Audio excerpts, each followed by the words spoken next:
what to do with your bulk Pokemon cards. If you've been collecting Pokemon for a while, or any TCG really, you've probably ended up with a lot of basic cards or bulk cards that just sit in boxes not being enjoyed at all. So this little challenge was a really fun afternoon where my son and I found a way to bring those basic cards to life again while also having a bit of fun shaking up how we played the Pokemontcg at the same time. So this challenge is a bit of a twist on deck building by building the strongest deck with the weakest cards. You can choose any HP level that makes it a fun challenge for you really, but we set our HP limit at 100.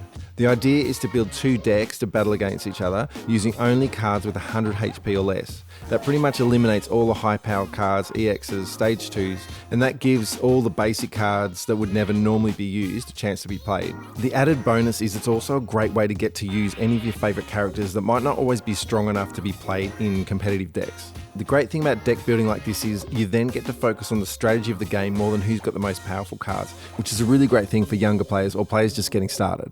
If you haven't built a deck before, a really quick formula we use is just to divide the 60 card deck into 3. So that's 20 Pokemon cards, 20 trainer cards, and 20 energy cards. We find that a really quick way to set up a deck, and you can always tweak that once you know what's working and not working, but that's a really easy place to start.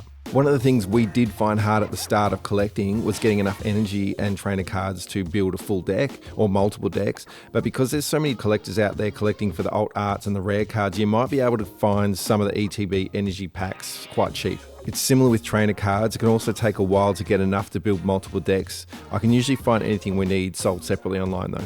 For the purpose of this challenge, if you just want to get started, just put more Pokemon cards in than trainers if you can't find enough of those. And that's it really. Once you've sorted through and found all your favourite cards to build your decks with, which in itself was actually a really fun part of the challenge, then you can begin the battle. If you haven't actually played the Pokemontcg before, there's a brilliant box Pokemon make called the Battle Academy. Inside there's 3 level 1 decks included, but my favourite part was probably the board that comes with it, which has the instructions in front of you the whole game on what you need to do each turn, which was really helpful when we first started playing the game.